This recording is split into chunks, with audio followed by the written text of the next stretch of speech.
Bismillah. Assalamualaikum warahmatullahi wabarakatuh. Alhamdulillah wassalatu wassalamu ala Rasulillah wa ala alihi wa sahbihi wa mawala. Amma ba'du.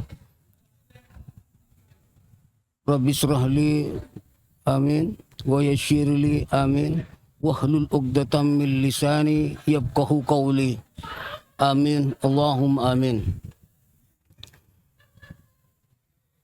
Pertama dan yang utama saya mengucapkan alhamdulillah, puji syukur kehadirat Allah Subhanahu wa taala yang telah melimpahkan rahmat, taufik beserta hidayahnya kepada kita semua sehingga kita berada dalam suasana sehat walafiat dan masih dalam keadaan iman dan Islam. Itulah yang modal utama bagi semua umat manusia menuju hari akhir di alam yang baka. Dalam kesempatan ini mohon izin saya menjawab dari berbagai kesalahpahaman beberapa hari ini. Yang pertama adalah pertanyaan dari kawan atau saudara kita soal al-khilafatu rahmah. Mereka menolak bahwa perbedaan itu adalah sebagian dari rahmat itu Allah. Ini yang mungkin saya perlu jelaskan. Apa yang dimaksud al-khilafatu rahmah itu? Perbedaan itu rahmah. Inilah perlunya belajar agama itu secara komprehensif, itu tidak sepotong-sepotong. Memang belakangan ini satu dasawarsa ini ada kelompok-kelompok yang memang meminjam istilahnya Zainuddin Rahmat, ada kaum skripturalis. Ya, dia hanya berdirikan semboyan kembali kepada Allah, kepada Quran dan hadis. Mereka tanpa mengikuti ijma dan lain sebagainya. Sementara kita adalah ahlu sunnah wal jamaah dengan landasan Al-Quran, hadis, qiyas, urub dan ijma ulama, yaitu bermadhab yang 4. Sementara mereka itu ini. Nah, ini kadang-kadang memang menjadi salah ketimpangan karena soal-soal agama itu. Mungkin juga itu bahwa mereka itu tidak begitu paham tentang diturunkannya syariat Allah itu sendiri. Syariat Allah itu sebenarnya diturunkan oleh Allah itu adalah untuk menuntun kehidupan di muka bumi ini, karena manusia itu digagin sebagai khalifah Allah, duta besarnya Allah untuk mengelola muka bumi ini. Maka Allah menurunkan yang namanya kitab Allah. Bahkan kitabnya itu adalah super, di mana kitabnya itu yang pertama adalah dalikal kitabul la raiba fihi hudal lil muttaqin. Inilah kitab kata Allah yang tidak ada keraguan. Itulah buktinya bahwa Al-Qur'an itu adalah paripurna. Al-Qur'an itu adalah mengandung itu hukum yang multidisipliner. Artinya hukum Al-Qur'an itu bisa sesuai dengan sepanjang zaman. Karena di Al-Quran itu ada ayat-ayat yang disebut ayat mutasyabihat, ayat-ayat kauniyah. Ada ayat kauniyah, ada ayat hukum, ada ayat-ayat, ada yang bersifat hikayat. Itu semuanya punya korelasi dan hitopnya tersendiri. Nah, maka ini harus diinin. Nah, kembali kepada persoalan tadi yang ditanyakan bahwa atau ditolak ketika saya berbicara tentang al-khilafatu itu rahmah. Nah, saya mengatakan hal yang seperti itu karena memang banyak itu kehidupan beragama itu justru itu banyak sekarang menjadi krusial. Bahkan agama itu sendiri menjadikan alat-alat untuk menjadikan firqah atau perpecahan. Ini kan aneh. Yang dimaksud ada al-khilafatu rahmah itu adalah ketika itu hukum ubudiyah misalnya, itu banyak yang menjadi ini. Kita tidak tahu kenapa ada orang yang misalnya eh, Muhammadiyah misalnya menyentuh istrinya tidak batal, tetapi galangan Ahlussunnah wal Jamaah dalam NU itu adalah batal. Itu dengan. Nah, kita kembali kepada, kalau memang kita kembali kepada Al-Qur'an, di Al-Qur'an itu hanya ada la yamassu ilal mutahharun. La yamassu itu kan. La yamassu. Jadi janganlah itu kan. Aula mastumun nisa, bukan mutahharun ya, maaf. Aula itu janganlah kamu menyentuh perempuan. Nah, itu kan memang masih lazim banget itu. Itu nakirah itu. Dia masih samar. Maka ada tafsir itu. Misalnya Imam Hanafi itu ai jama' tumun nisa. Orang itu kalau misalnya jama' menjima ini baru wudunya batal. Tetapi Imam Syafi'i itu ada jalan tengah, karena Imam Syafi'i itu adalah imam madhab yang paling tengah. Maka idza ijtama'a makna al-majasi wal hakiki ghuliba hakiki. Diambil makna yang hakiki artinya batal itu tadi. Nah, ketika kita punya landasan, silahkan saja mau batal, kalau yang tidak batal ya tidak batal dulu, tidak apa-apa. Yang terpenting jangan mengaku yang paling benar, karena kita ini adalah mencari kebenaran, bukan mengaku yang paling benar. Nah, itulah yang dimaksud al-khilafatur rahmah. Rahmanya di mana? Ketika kita misalnya menyadari bahwa agama itu adalah perlu dipelajari dengan ini, maka kita belajar, oh iya ini kenapa ya ini harus begini, ini kenapa ya ini, oh ternyata ada landasan begini. Karena Al-Quran itu banyak, itu ada yang Al-Quran yang mengandung interpretasi metaforis dan lain sebagainya. Itu baru dalam ubudiyah, belum itu ayat yang mengandung dalam ilmu tauhid dan lain sebagainya. Katakan itu bahwa Allah itu bersemayam di aras, itu kan juga ada penafsiran juga, itu juga banyak itu yang berkaitan dengan ini. Tapi kita tidak ke situ dulu.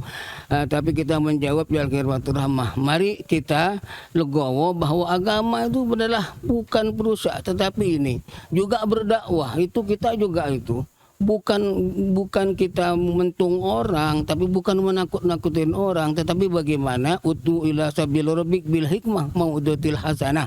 Itu juga itu. Nah, jadi apa yang saya katakan kemarin itu sebenarnya tidak ini. Justru saya malah heran kepada saudara-saudara itu kemarin itu ada ini pahamnya yang salah atau salah paham. Ini memang atau kedua-duanya. Kalau menurut saya itu adalah kedua-duanya. Ada postingan tentang dengan narasi yang sangat hebat. Di lalat itu adalah ada dua sayap. Yang sayap kanan itu adalah obat. Yang kiri itu adalah obat. Ya, penyakit. Nah, disitulah dinarasikan oleh orang-orang tertentu, mubalik tertentu itu dinarasikan dengan ini. Maka saya menjawab, oh ya, itu adalah kekuasaan Allah. Tapi itu tidak berdiri sendiri, harus ada kitabnya. Dan itu menurut saya adalah ketinggalan zaman, ketinggalan kereta. Nah, ketinggalan kereta itu ada yang salah paham, marah kepada saya. Lah, untuk urusan agama itu jangan marah seperti itu. Itu kan bagi saya, kalau saya dicaci maki ya itu kata Gus Dur adalah vitamin bagi saya. Tetapi kalau saya dipuji justru itu adalah racun. Jadi saya enggak terlalu ini. Nah, berkaitan dengan itu ada ayat itu adalah yang berkaitan dengan kekuasaan, itu sudah menjadi perdebatan berabad-abad. Ada 3. Misalnya tadi lalat dan lebah. Itu beda. Lalat dan lebah itu ada penyakit juga ada obat. Sementara lebah itu yang minta itu wa nunazzilu minal qur'ani ma huwa syifaa'un wa rahmatun lil mu'minin yakhruju min butuniha lakum syarabun. Itu juga di ayat itu An-Nahl itu juga bisa dipelajari di surah An-Nahl itu gini. Ya, jadi itu adalah ayat mutasyabihat yang berhubungan dengan kekuasaan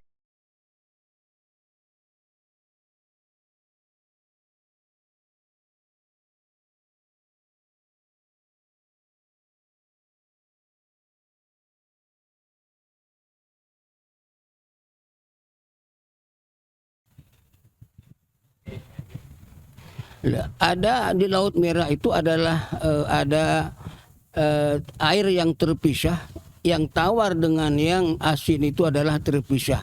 Padahal Allah sudah itu kan berapa abad yang lalu itu Al-Quran diturunkan sudah menunjukkan barajal bahraini yaltaqiyani bainahuma barzahul la yabghiyan. Di Laut Merah itu Allah menunjukkan kekuasaannya, air itu bisa terpisah antara itu. Bahkan ada penelitian di Perancis di Sungai Nil itu ada di dalam laut Sungai Nil itu ada sumber yang air tawar di sana, itu juga juga sudah lama itu di. Maksud saya pembahasan yang seperti itu yang dianggap ini cerita. Yang kedua adalah janganlah kamu pergi ke bulan. Itu kata ya maksarul jinni wal insi tatum itu antan budu milaktaris samawat. Itu kan begitu. Janganlah kamu pergi ke bulan itu kecuali dengan kekuasaannya. Nah, kekuasaan itu adalah berkaitan dengan penguasaan umat manusia, berkaitan dengan teknologi. Jadi tidak harus ada hitopnya. Nah, itu makanya ini. Tujuan saya pikir kawan-kawan, saudara-saudara itu adalah bisa bertanya, sampean bilang bahwa itu adalah ketinggalan kereta. Kenapa? Ya itulah yang dimaksud ketinggalan kereta. Karena kalau yang sekarang ini yang diperlukan dalam konteks beragama pada saat ini adalah bagaimana ubudiyah kita itu semakin indah. Dan juga bagaimana mendidik masyarakat itu kepada akhlak yang benar. Karena memang akhlak kita di masyarakat masih sangat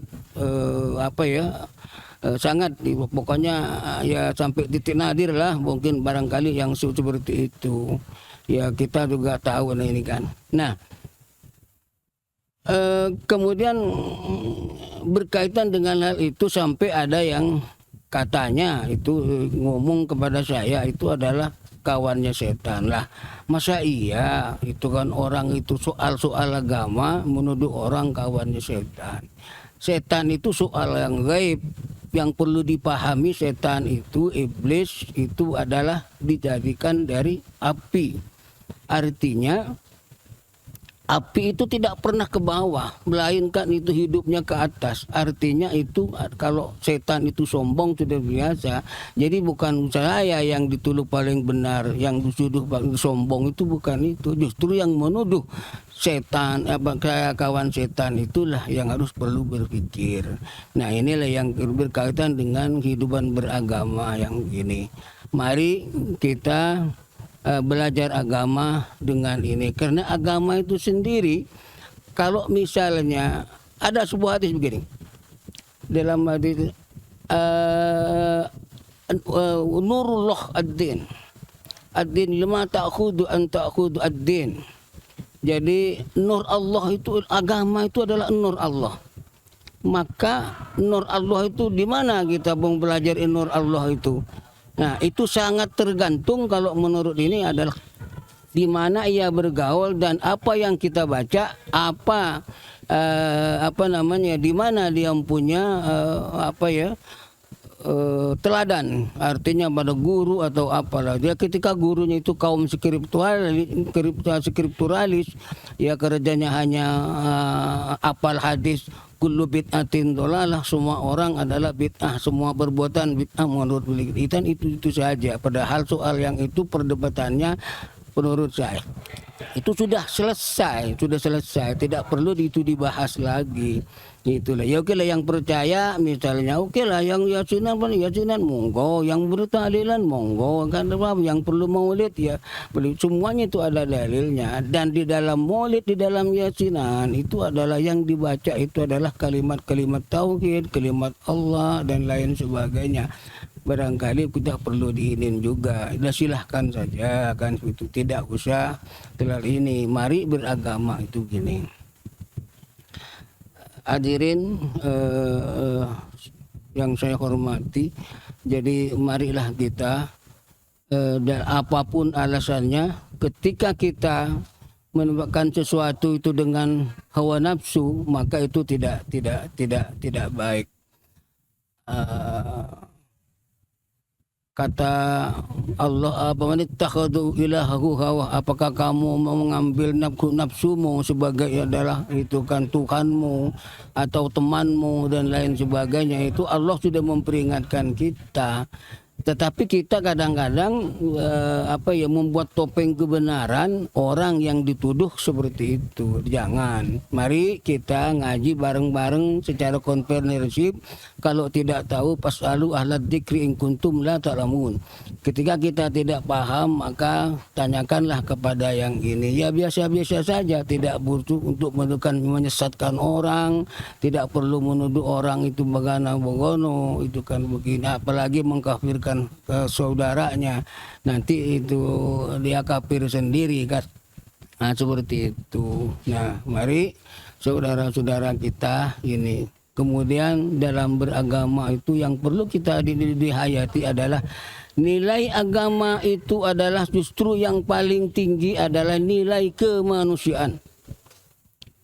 Nilai kemanusiaan artinya kebersamaan kemanusiaan itu, dan kemanusiaan itu menembus batas. Tidak hanya kemanusiaan adalah hanya berkelompok Islam sama Islam, itu tidak, itu kan karena kita itu diciptakan untuk lita'arafu, saling mengenalkan seperti itu. Ini jawaban saya.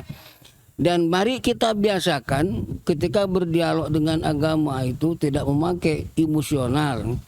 Ada firman Allah di dalam surat Al-Imran, "Fabima rahmatim minallahu lintalahum law kana al-walidul ghalid min qabdil khaliq fa'fu anhum wastaghfirhum bil amri." Karena Muhammad itu selalu berkata dengan lemah lembut, maka orang-orang kafir itu bisa dilulutkan hatinya. Jadi berdakwah itu tidak perlu apalagi menghujat orang, mendukkan orang yang tidak baik. Itu dari mana? Enggak ada itu ajaran Rasulullah Shallallahu Alaihi Wasallam. Ketika peristiwa Taif semuanya saya pikir sudah tahu kan itu, bahwa Allah itu sudah tidak disambut dengan baik, malah ditimpukin kotoran hewan dan lain sebagainya. Apakah Rasulullah marah? Itu kan sedang malaikat Jibril sudah siap membalas, Rasulullah tidak. Itulah pendidikan Rasulullah kepada inilah. Ini hanya persoalan-persoalan yang interpretasi itu adalah salah paham, malah kita menuduh orang yang sampai lewat batas. Saya pikir itu kita harus dikaji lagi itu kan. Pelajaran kita, belajar kita adalah harus dikaji lagi. Mari kita kebersamaan ngaji dengan komprehensif, secara komprehensif. Ya kalau tidak tahu sekali lagi kita bertanya fasalu ahla dzikri in kuntum la ta'lamun. Mari kita itu adalah bertanya kepada ahlinya itu adalah di ini. Jadi saudara-saudara sekalian, saya tidak bermaksud untuk ini, hanya memklarifikasi biar kita adalah kembali kepada torekoh yang benar. Artinya torekoh ini itu kan yang ditempuh oleh Rasulullah. Maka ada selawat Allahumma hdina dinas siratal mustaqim siratal anbiya'i wal mursalin. Kita ingin berjalan seperti berjalannya Rasulullah dan para rasul dan para anbiya dan para syuhada dan para sahabat, dengan itu seperti jalannya itu. Jadi sekali lagi janganlah belajar agama itu memakai hawa nafsu itu. Dan lagian apa untungnya kita menjadi seperti itu. Dan saya tidak pernah memang saya diajarin oleh Gus Dur itu ya harus tidak emosi, apalagi orang mau ngomong apa ya silakan aja. Yang penting apa yang saya kemukakan adalah apa yang saya sampaikan adalah sesuai dengan koridor ada dalil-dalil atau hujah yang saya pahami. Itulah yang berharap kepada saudara-saudara sekalian, mari kita ngaji bareng-bareng, kita yasinan bareng-bareng. Ya kalau misalnya tidak percaya kepada yasinan itu sampai atau tidak, ya udah enggak usah. Tetapi tidak usah pakai cara-cara yang emosional yang seperti itu. Tidak ada agama itu ini kan. Sering saya sampaikan dan waktu saya kongko-kongko saya sampaikan Rasulullah itu, coba kita ini dalam surat kedua di surat Jumat itu, walladzi ba'atsa fil ummiyina rasulan minhum yatlu alaihim ayati wa yuzakkihim wa yu'allimuhumul kitaba wal hikmah wa in kanu min qabli lafi dhalalin mubin. Rasulullah itu adalah seorang ummi. Kemudian menyampaikan sesuatu kalimat Allah atau Al-Qur'an itu kepada masyarakat yang ummi juga. Artinya masyarakat itu tidak bisa baca pada waktu itu. Maka jalannya oleh Allah bil hikmah tadi. Ba'atsa fil ummiyina rasulun yatlu alaihim ayati wa yuzakkihim wa yu'allimul kitab wal hikmah. Nah, dengan hikmah itu. Jadi ada itu. Artinya tidak harus tidak seperti itu. Mari kita menyadari. Sekali lagi, mari kita bersama-sama belajar agama dengan secara komprehensif, karena nilai-nilai agama itu banyak hal-hal yang itu. Kenapa? Apalagi misalnya kita merujuk kepada tafsir. Tafsir itu ada tafsir yang sifatnya muqayyad, ada yang tafsir lazim, maka tafsir itu Al-Qur'an bil Qur'an, tafsir dengan hadis. Itu banyak hal yang ini. Nah, kalau kita hanya semboyan kepada Al-Qur'an dan hadis, saya mau tanya kepada kalian semua, ketika Allah itu menurunkan ayat masalakakum fi syaqar qalu lam nakum minal musallin wa nutimul miskin, Allah bertanya kepada orang-orang yang ada di dalam neraka Sakor, gitu kan. Mereka menjawab, ya saya tidak peduli kepada kemiskinan dan sering meremehkan sholat dan lain sebagainya. Itu sudah diperingatin oleh agar manusia itu nanti tidak menyesal, gitu. Nah, ayat itu kemana hitopnya? Apakah kalau orang Islam itu saja, apa tuh kepada orang kafir? Di dalam usul fiqh itu ulama sepakat itu adalah ayat yang sangat umum. Bisa juga kepada orang kafir juga. Ketika umat Islam itu ada di dalam neraka Sakor, ya termasuk nanti umat Islam itu ada hitopnya di situ. Nah, kayak yang seperti itu harus kita pahami. Kalau tidak, ya kayak tadi itu ayat Al-Qur'an itu hanya dipahami dengan dengan begitu dengan narasi-narasi yang sudah seolah-olah tidak ada lagi, sudah tidak, pokoknya harus begini, harus begitu. Nah, itu tidak benar. Agama itu ya tadi itu ud'u ila sabil rabbik bil hikmah mau'izatil hasanah, tetap pada koridor itu. Seperti itu.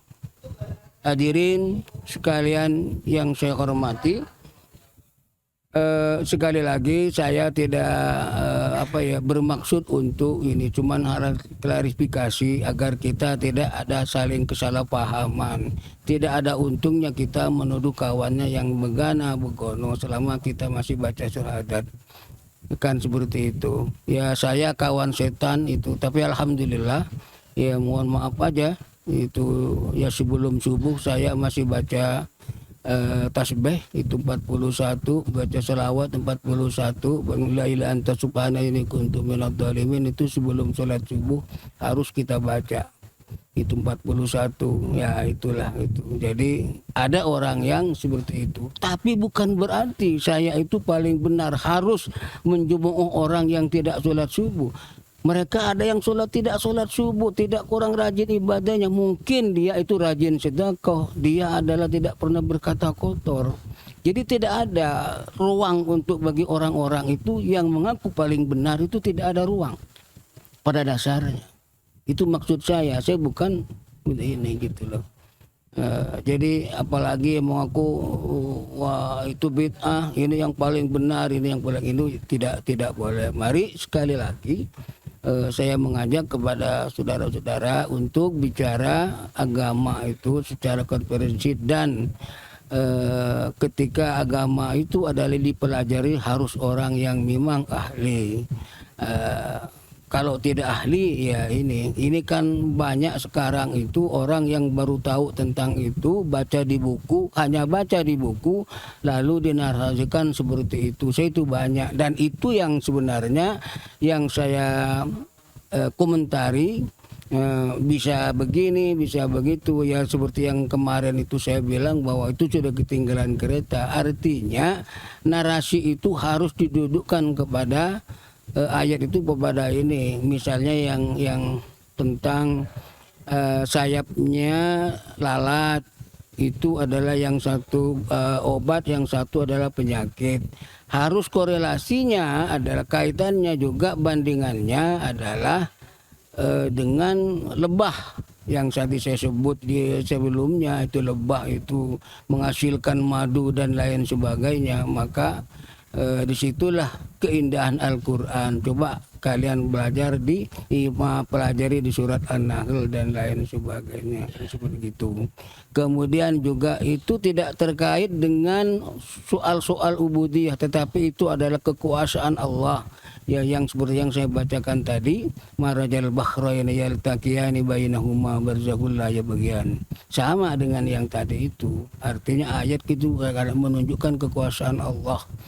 Hitopnya kemana? Ya harus pelajari bahwa Allah itu menciptakan begini kuasa, sehingga iman kita adalah makin terpatri di situ.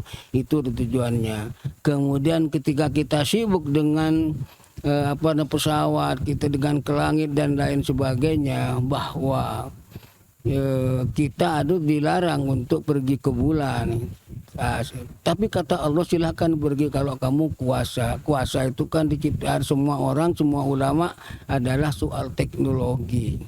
Nah itu kan ya, sekarang sudah teknologi sudah maju, pesawat alak-alik sudah ke bulan dan lain sebagainya. Itu berkaitan dengan itu tidak berkaitan dengan ubudiyah. Hanya itu adalah bagi orang-orang Islam misalnya, itu hanya berkaitan dengan rikhlatul imaniyah, perjalanan keimanan seseorang untuk memantapkan kekuasaan Allah itu begitu besar sampai kepada hal-hal yang seperti itu. Saya kira itu yang bisa saya sampaikan. Mudah-mudahan bermanfaat ini dan masih clearkan kepada orang-orang yang sempat ini akan ya tadi itu ada yang menganggap saya itu begini, ada yang menganggap tidak terima karena bahwa perbedaan itu adalah rahmat. Itu sudah diterjemahkan ini. Itu yang saya jawab pada malam ini. Jadi mudah-mudahan ini dipahami dengan ini. Dan saya terbuka ketika ada hal yang kurang berkenan di Bapak, mari kita munadharah. Bukan dialog, tapi munadharah. Munadharah itu adalah faedah musyarakah. Tadi tukar pandangan namanya. Kalau dialog itu ada kecenderungan debat kusir. Ya, seperti itu, ngeyel dan lain sebagainya. Itu yang harus diingat. Semoga kita istiqomah di jalannya, yaitu ihdinas siratal mustaqim siratal anbiya'i wal mursalin wa syuhada wa shalin wal amwil musnafin mujtahidin wa tahirin bi rahmatika ya arhamar rahimin. Demikian, wallahul muwaffiq ila aqwamit thoriq. Assalamualaikum warahmatullahi wabarakatuh.